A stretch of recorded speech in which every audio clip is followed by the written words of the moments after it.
નમસ્કાર મિત્રો, અમારા વિડીયોમાં આપ સૌનું હાર્દિક સ્વાગત છે. મિત્રો, આજે આપણે વાત કરવાના છીએ પતિએ રિક્ષા ચલાવી અને પત્નીને ઇન્સ્પેક્ટર બનાવી, પરંતુ પત્નીએ એવું કર્યું કે સૂરજ અમદાવાદના એક સામાન્ય રિક્ષા ચાલકનો દીકરો હતો. બાળપણથી જ તેણે ગરીબી જોઈ હતી. ઘરમાં 2 ટાઈમનું ભોજન પણ ક્યારેય મુશ્કેલીથી મળતું, પરંતુ સૂરજના પિતા હંમેશા એક વાત કહેતા, બેટા, પૈસા ગરીબ કે અમીર બનાવે છે, પરંતુ માણસની ઓળખ તેના સંસ્કાર બનાવે છે. આ વાત સૂરજના દિલમાં કોતરાઈ ગઈ હતી. સમય પસાર થયો. પિતાના મૃત્યુ પછી ઘરની જવાબદારી સૂરજના ખભા પર આવી ગઈ. અભ્યાસ અધૂરો છોડીને તેણે રિક્ષા ચલાવવાનું શરૂ કર્યું. દિવસભર મહેનત કરી જે કમાણી થતી તેમાંથી ઘરની જરૂરિયાતો પૂરી કરતો. એક દિવસ ગામમાં એક સામૂહિક કાર્યક્રમ હતો. ત્યાં તેની મુલાકાત વૈશાલી સાથે થઈ. વૈશાલી સુંદર હતી, પરંતુ તેની સૌથી મોટી સુંદરતા તેની આંખોમાં રહેલા સપના હતા. તે પોલીસ ઇન્સ્પેક્ટર બનવા માંગતી હતી. સૂરજ જ્યારે તેની સાથે વાત કરતો ત્યારે તેને લાગતું કે આ છોકરીમાં કંઈક ખાસ છે. ધીમે ધીમે બંને વચ્ચે મિત્રતા થઈ અને પછી પ્રેમ. બંનેએ લગ્ન કરવાનો નિર્ણય કર્યો, પરંતુ વૈશાલીના પરિવારને આ સંબંધ પસંદ નહોતો. તેઓ કહેતા, એક રિક્ષા ચાલક આખી જિંદગી શું આપશે? પરંતુ વૈશાલીએ જવાબ આપ્યો, મને પૈસા નહીં, માણસ જોઈએ. લગ્ન થઈ ગયા. નાનકડા ભાડાના ઘરમાં બંનેનું જીવન શરૂ થયું. ઘરમાં એક રૂમ, એક રસોડું અને બહાર નાનું આંગણું હતું. વૈશાલી હજુ પણ પોતાના સપના પાછળ દોડવા લાગી હતી, પરંતુ ઘરની પરિસ્થિતિ એવી નહોતી કે તે આરામથી અભ્યાસ કરી શકે. ત્યારે સૂરજે એક દિવસ કહ્યું, તું ફક્ત અભ્યાસ કર, ઘરની ચિંતા મારી. વૈશાલી આશ્ચર્યમાં પડી ગઈ, પણ સૂરજ, તું એકલો કેવી રીતે સંભાળશે? સૂરજ હસ્યો, જ્યાં પ્રેમ હોય ત્યાં થાક લાગતો નથી. ત્યારથી સૂરજની જિંદગી બદલાઈ ગઈ. તે સવારે 5 વાગ્યે ઘરેથી નીકળી જતો.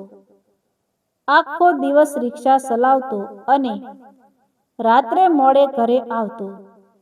ક્યારેક 12 વાગી જતા, ક્યારેક 1 વાગી જતી, પરંતુ ઘરમાં પ્રવેશતા જ તે પહેલા વૈશાલીને પૂછતો, આજે કેટલો અભ્યાસ થયો? વૈશાલી પણ દિવસ રાત મહેનત કરતી. ઘણીવાર તેની આંખોમાં ઊંઘ હોવા છતાં તે પુસ્તકો સામે બેઠી રહેતી. એક દિવસ વૈશાલીની પરીક્ષા ફી ભરવાની છેલ્લી તારીખ હતી. ઘરમાં પૈસા નહોતા. સૂરજે આખી રાત વિચાર કર્યો. બીજા દિવસે તેણે પોતાના પિતાની યાદગીરી રૂપે રાખેલી જૂની ઘડિયાળ વેચી દીધી. જ્યારે વૈશાલીને ખબર પડી ત્યારે તેની આંખોમાં આંસુ આવી ગયા. આ તો તમારા પિતાની છેલ્લી નિશાની હતી. સૂરજે સ્મિત કરીને કહ્યું, મારા પિતાને પણ એ જ ગમતું કે તેમની ઘડિયાળથી તારા સપના જીવંત રહે. સમય પસાર થતો ગયો. અનેક પરીક્ષાઓ, અનેક નિષ્ફળતાઓ અને અનેક સંઘર્ષો આવ્યા. ઘણીવાર વૈશાલી નિરાશ થઈ જતી, પરંતુ દરેક વખતે સૂરજ તેને હિંમત આપતો. એક દિવસ તું જરૂર જીતશે. આખરે એ દિવસ આવ્યો જ્યારે પોલીસ ભરતીનું પરિણામ જાહેર થયું. વૈશાલીનું નામ પસંદગીની યાદીમાં હતું. તે ઇન્સ્પેક્ટર બની ગઈ હતી. આખું ગામ ખુશ થઈ ગયું. લોકો અભિનંદન આપવા આવ્યા. વૈશાલી ખુશ હતી, પરંતુ સૌથી વધારે ખુશ સૂરજ હતો. તેને લાગ્યું હતું કે જાણે તેની પોતાની જીત થઈ હોય. ટ્રેનિંગ માટે વૈશાલીને શહેર બહાર જવું પડ્યું. સૂરજે તેને સ્ટેશન સુધી છોડવા ગયો. ટ્રેન ચાલવા લાગી ત્યારે વૈશાલીએ કહ્યું, આ બધું તમારા કારણે શક્ય બન્યું છે. સૂરજ હસ્યો, ના, આ તારી મહેનતનું પરિણામ છે. બંનેની આંખોમાં આંસુ હતા. 6 મહિના પછી વૈશાલી ટ્રેનિંગ પૂરી કરીને ઇન્સ્પેક્ટર તરીકે પાછી આવી. હવે લોકો તેને સેલ્યુટ કરતા. સરકારી ગાડી, યુનિફોર્મ અને સન્માન મળ્યું. શરૂઆતમાં બધું સારું ચાલતું હતું, પરંતુ ધીમે ધીમે વૈશાલીના સ્વભાવમાં ફેરફાર કરવા લાગ્યો. નવા મિત્રો, નવા અધિકારીઓ અને નવી દુનિયાએ તેને બદલાવાનું શરૂ કર્યું. હવે તેને સુરજ સાથે શહેરમાં દેખાવું પસંદ નહોતું. એક દિવસ તેણે કહ્યું, તમે રિક્ષા લઈને પોલીસ સ્ટેશન પાસે ન આવશો. સુરજને આશ્ચર્ય થયું. શા માટે? વૈશાલી બોલી, લોકો શું વિચારે છે? આ શબ્દો સાંભળીને લોકો શું વિચારશે? આ શબ્દો સાંભળીને સૂરજનું હૃદય તૂટી ગયું, પરંતુ તેને કશું કહ્યું નહીં. તે મૌન રહી ગયું. સમય જતાં અંતર વધતું ગયું. વૈશાલી હવે ઘરે ઓછો સમય આપતી, ફોન પર વ્યસ્ત રહેતી. ઘણીવાર સૂરજ વાત કરવાનો પ્રયત્ન કરતો, પરંતુ તે અવગણના કરતી. એક સાંજે એક ભવ્ય કાર્યક્રમ હતો. ત્યાં ઘણા મોટા અધિકારીઓ હાજર હતા. સૂરજ વૈશાલીને આશ્ચર્ય આપવા માટે ત્યાં ગયો, પરંતુ ત્યાં જે થયું તેનાથી તેનું દિલ ચકનાચૂર થઈ ગયું. વૈશાલીએ બધા સામે કહ્યું, આ મારા દૂરના ઓળખીતા છે. સૂરજના પગ નીચેની જમીન સરકી ગઈ. જેને માટે તેણે પોતાની જિંદગી દાવ પર લગાવી હતી, એ જ પત્નીએ આજે તેને ઓળખવાનો ઇનકાર કરી દીધો. તે રાત્રે સૂરજ આખી રાત રડ્યો, પરંતુ બીજા દિવસે ફરી રિક્ષા લઈને નીકળી પડ્યો. કારણ કે જીવન અટકતું નથી. મહિનાઓ પસાર થયા. વૈશાલી હવે સંપૂર્ણપણે પોતાની નવી દુનિયામાં ખોવાઈ ગઈ હતી. એક દિવસ તેણે સૂરજને છૂટાછેડાની વાત કહી. હવે આપણા રસ્તા અલગ છે. સૂરજને લાગ્યું કે જાણે કોઈએ જીવતો માણસ કાપી નાખ્યો હોય. છતાં તેણે માત્ર એટલું કહ્યું, જો તારી ખુશી એમાં હોય તો હું રોકીશ નહીં. છૂટાછેડા થઈ ગયા. વૈશાલી પોતાની નવી જિંદગીમાં આગળ વધી ગઈ. સૂરજ ફરી એકલો થઈ ગયો, પરંતુ તેણે કોઈ ફરિયાદ કરી નહીં. તે હજી પણ રિક્ષા ચલાવતો રહ્યો. લોકો તેને દયા સાથે જોતા, પરંતુ તે હંમેશા હસતો રહેતો. એક દિવસ ભારે વરસાદ પડી રહ્યો હતો. રસ્તા પર પાણી ભરાઈ ગયું હતું. સૂરજ રિક્ષા લઈને જઈ રહ્યો હતો. ત્યારે તેણે જોયું કે એક વૃદ્ધ મહિલા રસ્તા પર બેભાન પડી હતી. લોકો વિડીયો બનાવી રહ્યા હતા, પરંતુ મદદ કોઈ નહોતું કરતું. સૂરજે તરત જ તેને હોસ્પિટલ પહોંચાડી. ડોક્ટરે કહ્યું કે જો 5 મિનિટ મોડું થયું હોત તો મહિલા બચી ન હોત. થોડા દિવસ પછી ખબર પડી કે એ મહિલા શહેરના સૌથી મોટા ઉદ્યોગપતિની માતા હતી. ઉદ્યોગપતિએ સૂરજને મળવા બોલાવ્યો. તેણે કહ્યું, તમે મારી માતાનો જીવ બચાવ્યો છે. હું તમારી ઋણ ક્યારેય ચૂકવી શકીશ નહીં. સૂરજે જવાબ આપ્યો, મેં તો માત્ર માનવતા નિભાવી છે. ઉદ્યોગપતિ સૂરજની સાદગીથી પ્રભાવિત થયો. તેણે સૂરજને પોતાની કંપનીમાં મેનેજર તરીકે નોકરી આપી. શરૂઆતમાં સૂરજને ના પાડી, પરંતુ પછી સ્વીકારી લીધી.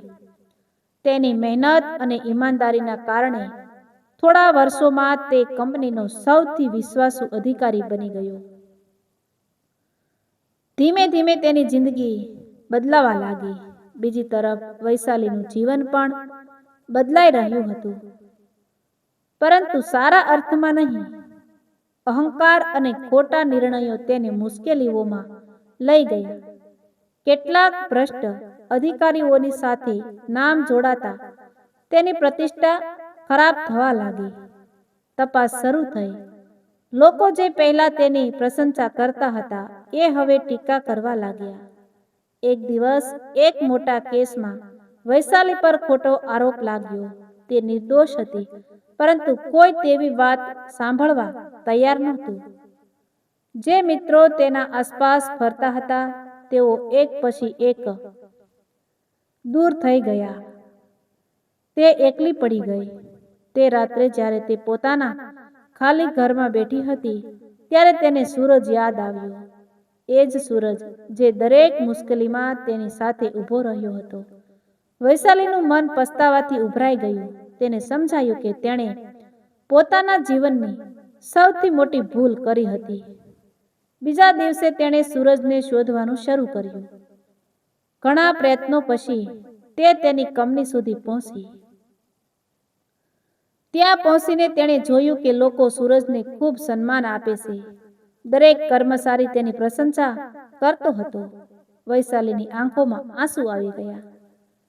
તેણે યાદ આવ્યું કે એક સમય એવો હતો જ્યારે તે આ માણસને ઓળખવાનો ઇનકાર કરતી હતી. હવે એ જ માણસ સૌના દિલમાં રાજ કરતો હતો. તે સૂરજની કેબિનમાં પહોંચી. સૂરજે તેને જોયા પછી શાંતિથી ખુરશી ઓફર કરી. બંને વચ્ચે થોડા ક્ષણો માટે મૌન છવાઈ ગયું. પછી વૈશાલી રડી પડી. મને માફ કરી દો સૂરજ, મેં તમને ઓળખ્યા નહીં. તમારા પ્રેમ અને ત્યાગની કદર કરી નહીં. તેના આંસુ રોકાતા નહોતા. સૂરજ લાંબા સમય સુધી કંઈ બોલ્યો નહીં. પછી ધીમેથી કહ્યું, વૈશાલી, જીવનમાં દરેક માણસ ભૂલ કરે છે. પ્રશ્ન ભૂલનો નથી, પ્રશ્ન એ છે કે આપણે તેમાંથી શું શીખીએ. વૈશાલી વધુ રડવા લાગી. શું તમે મને ફરી સ્વીકારી શકશો? સૂરજે બારી બહાર જોયું. વર્ષોનું દુઃખ, એકલતા અને સંઘર્ષ તેની આંખોમાં તરતો હતો. પછી તેણે કહ્યું, તમે જ્યારે સફળતા મેળવી ત્યારે મેં ગર્વ અનુભવ્યો હતો. જ્યારે તમે મને છોડ્યો ત્યારે દુઃખ થયું, પરંતુ મેં ક્યારેય તમારા માટે ખરાબ વિચાર્યું નહીં. કારણ કે સાચો પ્રેમ બદલામાં કંઈ માંગતો નથી. વૈશાલી જમીન પર બેસીને રડવા લાગી. હું બધું ગુમાવી બેઠી સૂરજ. સૂરજ તેની પાસે ગયો અને કહ્યું, ના, જો પસ્તાવો સાચો હોય તો માણસ બધું પાછું મેળવી શકે છે. તે દિવસ પછી વૈશાલીએ પોતાનું જીવન બદલવાનો નિર્ણય કર્યો. તેણે ફરીથી ઈમાનદારી અને સેવા માટે કામ કરવાનું શરૂ કર્યું. તપાસમાં તે નિર્દોષ સાબિત થઈ. ધીમે ધીમે લોકોનો વિશ્વાસ પાછો મળવા લાગ્યો. એક વર્ષ પછી શહેરમાં એક સમારોહ યોજાયો. ત્યાં સૂરજને માનવતા પુરસ્કાર આપવામાં આવ્યો. મંચ પર બોલાવવામાં આવ્યો. ત્યારે તેણે કહ્યું, આ સન્માન માત્ર મારું નથી. મારી જિંદગીમાં એક એવી વ્યક્તિ આવી હતી જેના સપનાને સાકાર કરવા માટે મેં મહેનત કરી. આજે પણ હું માનું છું કે કોઈના સપનાને પાંખ આપવી એ સૌથી મોટું પુણ્ય છે. પ્રેક્ષકોમાં બેઠેલા વૈશાલીની આંખોમાંથી આંસુ વહેતા હતા. કાર્યક્રમ પૂર્ણ થયા પછી તે મંચ પર આવી. હજારો લોકોની સામે તેણે સૂરજના પગ પકડી લીધા. આજે હું બધાની સામે સ્વીકારું છું કે મારી સફળતાની પાછળ આ માણસનો ત્યાગ છે. આખું હોલ તાળીઓથી ગૂંજી ઉઠ્યું. સૂરજે તરત જ તેને ઊભી કરી. પતિ પત્નીના સંબંધોમાં કોઈ મોટું કે નાનું નથી. એ દિવસ પછી બંનેએ ફરીથી એક નવી શરૂઆત કરી. આ વખતે સંબંધ અહંકાર પર નહીં, પરંતુ સમજણ અને આદર પર આધારિત હતો. સૂરજ ફરી પણ એ સાદો માણસ રહ્યો અને વૈશાલી હવે દરેક મંચ પર ગર્વથી કહેતી, હું ઇન્સ્પેક્ટર બની, પરંતુ મને માણસ બનાવનાર મારા પતિ સૂરજ છે. સમય પસાર થયો. બંનેએ મળીને એક ટ્રસ્ટ શરૂ કર્યું જ્યાં ગરીબ વિદ્યાર્થીઓને મફત માર્ગદર્શન આપવામાં આવતું. ખાસ કરીને એવી છોકરીઓને મદદ કરવામાં આવતી જેઓ પોલીસ, ડોક્ટર અથવા અધિકારી બનવાના સપના જોતી હતી. દરેક બાળકને જોઈને વૈશાલી પોતાના ભૂતકાળને યાદ કરતી અને કહેતી, સપના મોટા જોવો, પરંતુ જે લોકો તમારા માટે ત્યાગ કરે છે તેમને ક્યારેય ભૂલશો નહીં. અને સૂરજ હંમેશા સ્મિત સાથે ઊભો રહેતો, કારણ કે તેને ખબર હતી કે જીવનની સૌથી મોટી જીત પૈસા કે હોદ્દામાં નથી, પરંતુ તૂટેલા સંબંધને ફરી પ્રેમથી જોડવામાં છે. આજ પણ જ્યારે લોકો તેમની કહાની સાંભળે છે, ત્યારે તેમની આંખો ભીની થઈ જાય છે, કારણ કે આ માત્ર એક પતિ પત્નીની કહાની નથી, પરંતુ ત્યાગ, પ્રેમ, અહંકાર અને પસ્તાવાની એક સફર છે, જે દરેક માણસને જીવનનો સૌથી મોટો પાઠ શીખવે છે. સફળતા મળ્યા પછી ક્યારેય એ હાથ ભૂલશો નહીં જેણે તમને ઊભા રહેતા શીખવ્યા હતા. તો મિત્રો, જો વિડીયો પસંદ આવ્યો હોય તો લાઈક, શેર, સબસ્ક્રાઇબ જરૂર કરી દેજો.